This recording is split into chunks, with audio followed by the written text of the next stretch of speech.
respected Principal, Regional Institute of Education, Ajmer, Professor S.B. Sharma, senior professors and academics of this institute who are sitting on the dais, senior professors and my colleagues who are present in this hall, esteemed teachers of the demonstration multipurpose school who are present here, and my dear students. It's really a privilege for me to be present here, and I wish you all a very good morning. As per the itinerary, it was the Director, NCERT, Professor Dinesh Prasad Saklani, who was supposed to come and grace this occasion.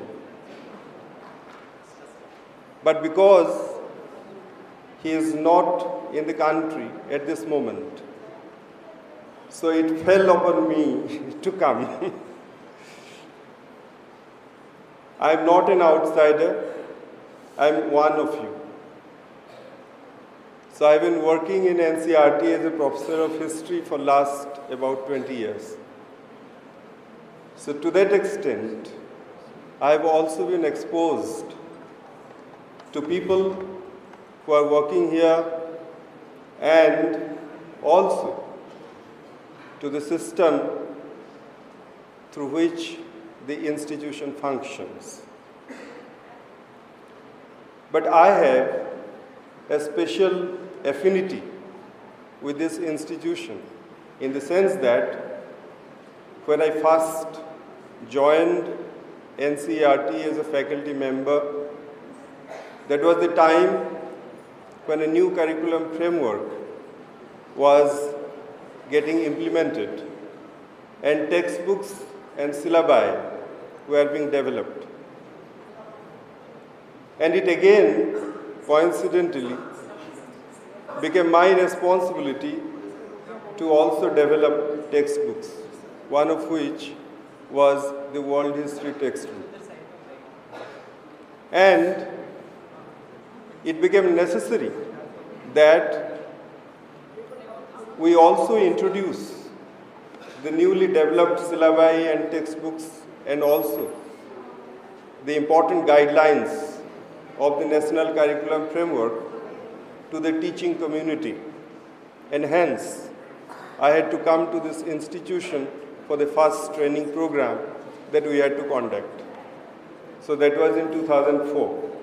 And since then, my exposure to the NCERT as an organization, how it functions through its different regional institutes of education, got concretized.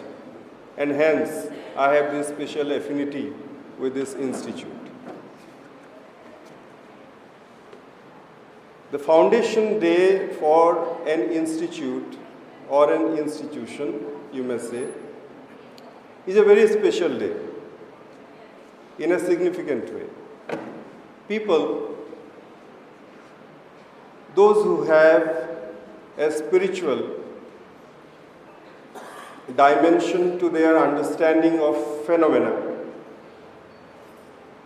do know that the moment of birth, whether of an individual or of an institution, is a moment of exaltation. It is that moment in which the energies of that individual or that institution, even of nations, remains ascendant. Many of you might be thinking that the birth of an individual or of an institution may be just a coincidence, but it is not so. great saints and savants of this country, including Maharshi Sri Aurobindo. They have stated very categorically that it is that moment which the individual soul decides for itself to descend to this mortal world. So your birth is not a coincidence or is not simply a consequence of the biological union between a male and a female. So it has a deep spiritual meaning to it. And the soul waits for a very long time in order to choose that moment. And then it takes birth. Same is true for institutions. Same is true for the birth of nations. I can tell you one or two stories which I think some of you who might have read about the life and works of people like Vivekananda or Sri Aurobindo or Rabindranath Tagore might have definitely known this. But still, for some of you who might not have read this, let me recount those stories. From 1947, go back 50 years. And that was the year when Sister Nivedita was having an animated conversation with Vivekananda at Almora in Uttarakhand, present-day Uttarakhand. She wanted to take part in India's freedom movement. Being of Irish descent, she always had sympathies for people who had been colonized by the great imperial juggernaut of Great Britain.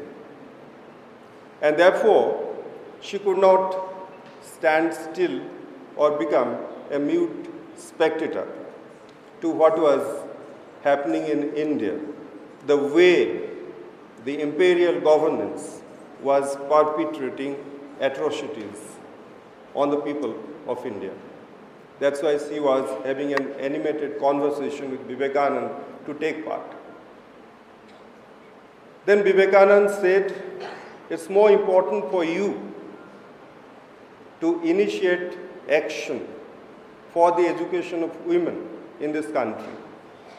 And it is for this that Mother Kali, and my Guru, Sri Ramakrishna, wished that you come along with me to India. So that is your foremost call in this life. So you dedicate yourself to women, to the cause of women education. But still, it was very difficult to pacify her because her excitement to jump into the high tides of Indian freedom movement was so great. And that's why Vivekananda told him as an assurance, my daughter, India will be free 50 years from hence. Exactly after 50 years, in the month of August, in the year 1947, India became free. Would you call the freedom of India from this vantage point of a spiritual perception about destinies of nations as a coincidence? I'm sure you won't. Rational historians would have other conclusions, of course. The second story. You might all be knowing the name of K.M. Munshi. He was the founder of Bharatiya Vidya Bhavan and a great lawyer and a barrister. He was practicing in Bombay High Court. Despite a very successful legal career, he wanted to join India's freedom movement. But he was also deeply spiritual, and he could feel intensely a desire to attend to the spiritual call that was rising incessantly within his heart. So he wrote a letter to Sri Aurobindo. And many of you would know that Sri Aurobindo, after that historical case which had been filed against him and from which he had recently been freed from the British jails, had gone to Pondicherry and was engaged in deep meditation. You would wonder, what is it that he is meditating on? 40 years, did not utter a word. Many of you might also be knowing that it was Rabindranath Tagore who had given this honorific to Rabindranath Tagore as Guruji or Gurudev. So thence he came to be known everywhere as Gurudev Rabindranath Tagore. Do you also know that it was during these years of intense meditation of Sri Aurobindo that once Rabindranath Tagore had gone to Pondicherry to meet him? And it is there, when he looked into the very intense and luminous eyes of Sri Aurobindo, he wrote a poem where he for the first time said, "You are the veritable Maharshi, O Sri Aurobindo." And since then, we have started calling him Maharshi Aurobindo.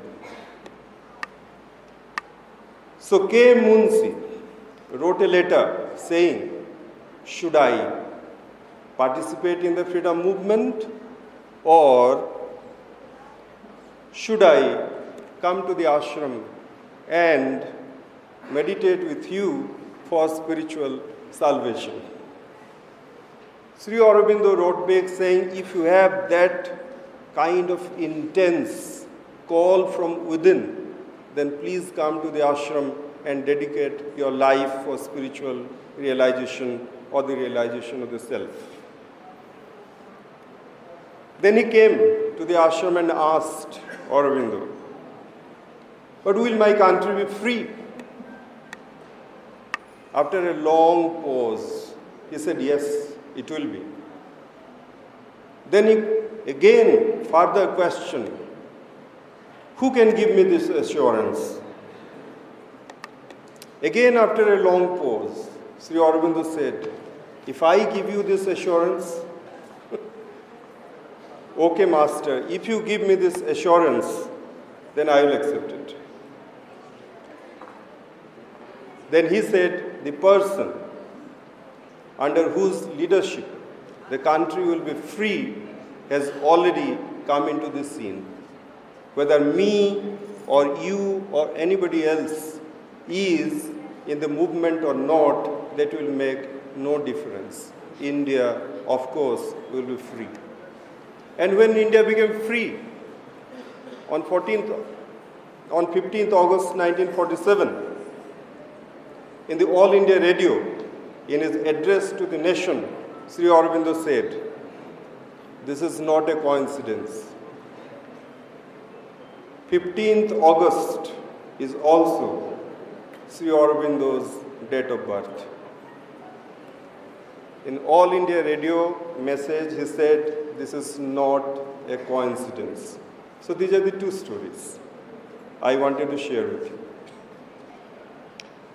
Honorable Principal was telling me that some of the officers of this institute did not want to come and participate in this auspicious function or celebration that you are all having. Perhaps they are not aware of the spiritual dimension of a moment of birth. I thought of sharing these two stories in order to drive home the point that other than the material dimension of our existence, there is also another dimension about which we are not perhaps all the time aware, but we should become aware of it. After a long time in the journey of our institution, we are going to become a university. The University Grants Commission has accepted our proposal to grant it the status of a deemed to be university under de novo category. We are waiting for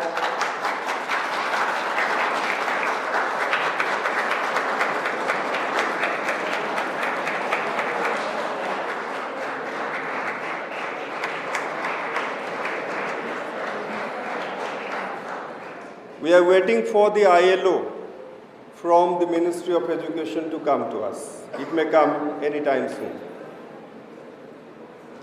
The second parallel process which is going on is about bringing an act of parliament to turn NCERT into a national university of education under the central government. So in other words,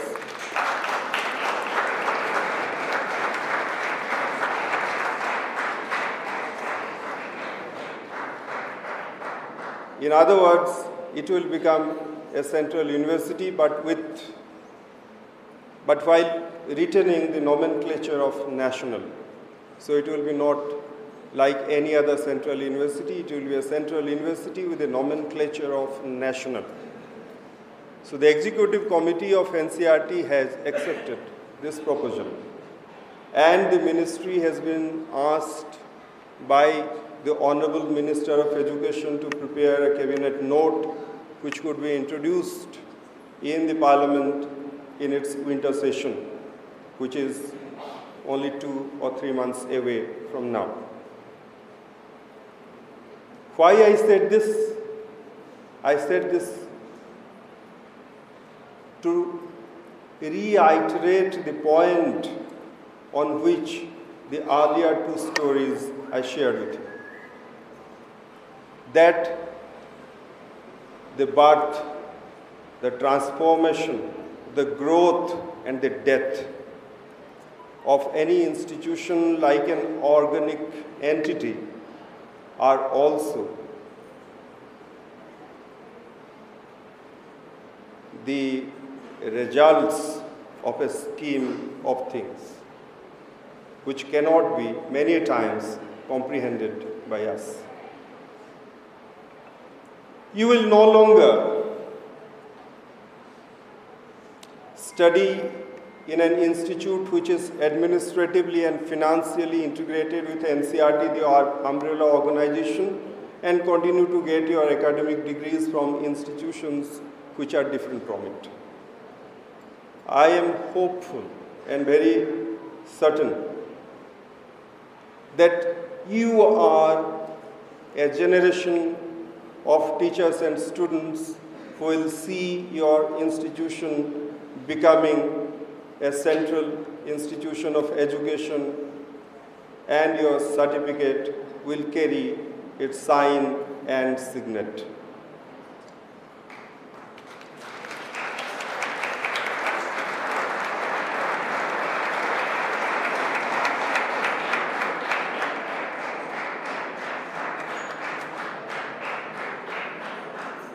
So on this auspicious occasion, therefore, I am also here to congratulate all of you. It's a call of time and it's a call of destiny. Now, can we also contribute in our own ways to make it truly a national university of education? Or does it only take an act of the Parliament or a letter from the Ministry of Education to make us a national university of education? Institutions, as all of you may know, are not only bodies of bricks and mortars. Institutions are what? They are in terms of their academic spirit. And this is how the great universities of the world have been built. Even today, the universities for which Indian students make a beeline to go and spend unthinkable volumes of money were all established not because they had big money bags given by the state or the government. They were built by people who had the necessary will and determination and also affection in order to contribute to the systems of knowledge. The names of those universities which come to our minds are like Harvard, Massachusetts Institute of Technology, Princeton. All of them are non-state universities.